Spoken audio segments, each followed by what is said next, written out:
Great to see you, Jason. No offseason anymore, right? We just go right in post-Super Bowl, and now it's the Lamar Jackson saga. So I wonder how this post-Super Bowl stretch has been for you there with no days off.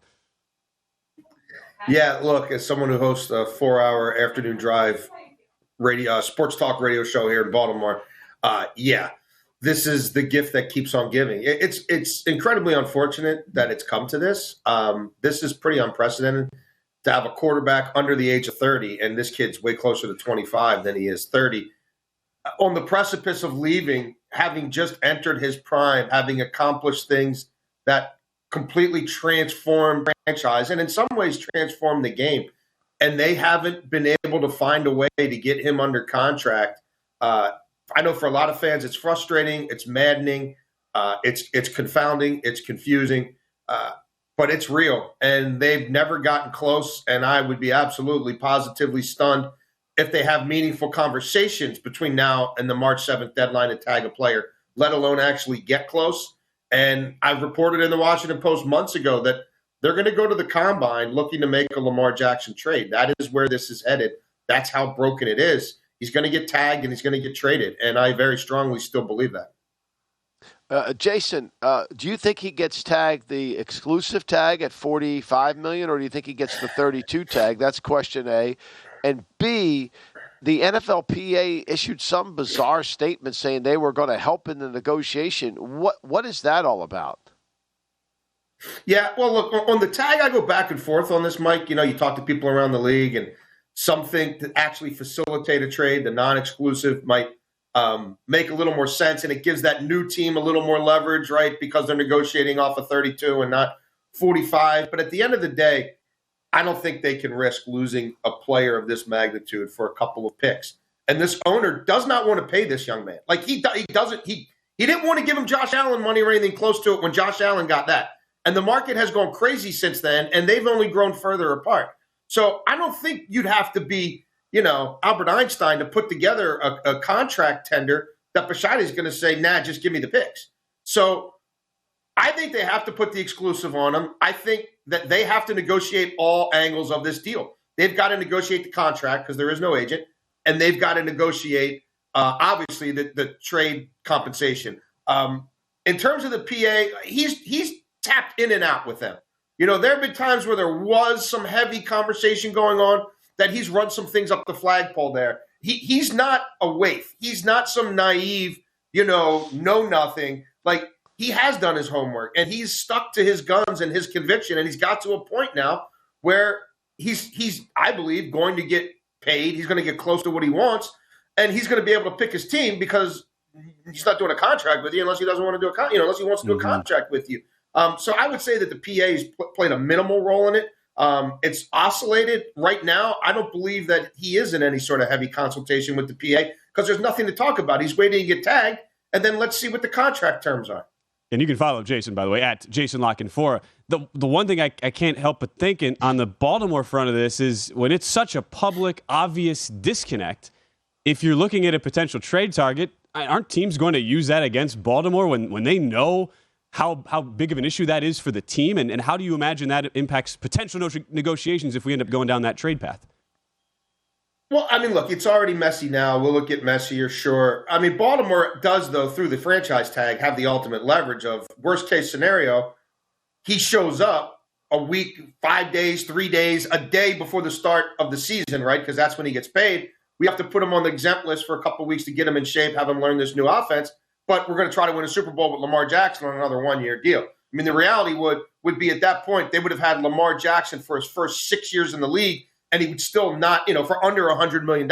So they would, that's the worst case scenario. So it's not like, they have no leverage in this. They could say, hey, the bottom line is, this doesn't happen. We've got him for another year, and we could always franchise him after that. Obviously, it would be really difficult to do from a cap standpoint, but not impossible. But look at the Deshaun Watson thing last year. A lot of those teams are as desperate now as ever to get a quarterback. This quarterback does not come with anything close to that kind of baggage. He's not a creep. He's not a sexual predator. The worst thing he's done around here is, go use colorful language on social media once or twice and play the kind of passive-aggressive, Twitter and Instagram games that every athlete, for the most part, plays. I don't think that someone like Arthur Blank would flinch at trying to bring this young man in and say, you know what, this is a college town no more. We're the hottest ticket in town. We're going to sell a ton of jerseys. We built this beautiful stadium, and we've never played a meaningful football game in it, and I'm not getting any younger. You want A.J. Terrell? Have him. You want a top 10 pick? Have him. Some future ones, that's fine. Let us keep our tight end. Let us keep our wide receiver. We'll put this guy in the backfield with Cordarrelle Patterson. We're going to win the NFC South. Yeah, I mean, that makes a lot of sense. Plus, Arthur Smith's offense fits him exactly. I mean, if Mariota played half decent in it, this kid can play really well. All right, so let's spin it forward. Baltimore gets all these picks. Great. Who plays quarterback for him? I would keep a close eye on Ryan Tannehill. I've kind of felt like all along they'll buy low on Tannehill. They've seen him at his best. He's played really well against them in the playoffs. That stuff tends to resonate with them. Todd Monken's going to want to – they're still going to want to run the ball. I mean, Harbaugh's made that a prerequisite. And play action is their best friend, and we've seen him excel at that. You know, he's used to a volume run game and taking those shots when they're there. Jacoby Brissett, who, again, look at him early down play action last year. He had it cooking with Amari Cooper and some other guys in Joku. So I think it's probably something like that, you know, Mike. And then I think they draft somebody. I know they like the kid out of Florida. He seems to be rising now up the boards. And the idea that they could get him at 22, which would be their second first-round pick in this scenario, right? Because we've got him getting a top 10 from Carolina or Atlanta or something like that, ideally. But maybe they have to use the first pick on the quarterback. Tannehill or Brissett is the bridge guy. And then at 22, they're looking to add a receiver.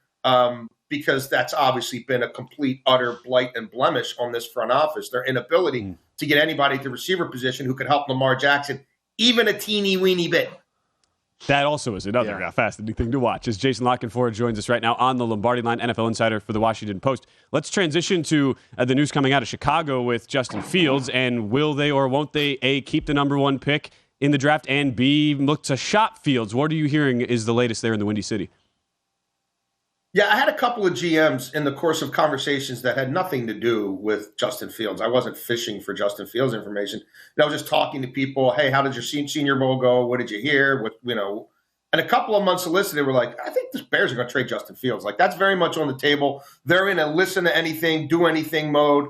They're sitting there in a catbird seat from a draft pick situation, but they could move down.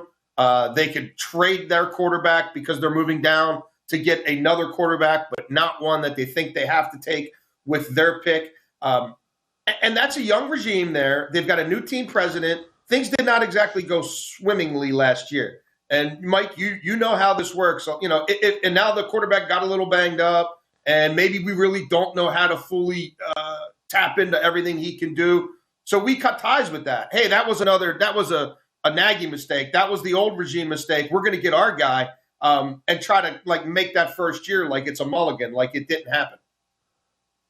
Yeah, I mean, I think I'm with you, Jason. I'm not even looking for it, and everybody says they're going to move him. They need somebody to throw the ball. Yeah. And if you look at how many games last year that they threw for less than 200 yards in, you automatically say we got to trade the guy. I mean, if you just look at those numbers, plus he fumbled 16 times. I mean, we have this perception because he makes a 70-yard run, but the idea of playing the position of quarterback and you can't throw for 200 yards in other than I think 3 or 4 games. I mean, it's you got to do something. And if you like Bryce Young or if you like C.J. Stroud, how are you not going to do that? And interesting that comes out. Yeah, I think that's where it's headed. The Senior Bowl, too, or like you said, it's not like you were looking to make a report, Jason. That the fact that that's just kind of out there, that seems very telling, at least to me. Visit VSiN.com to get current odds, listen for free, find showtimes, and download VSiN sports betting podcasts.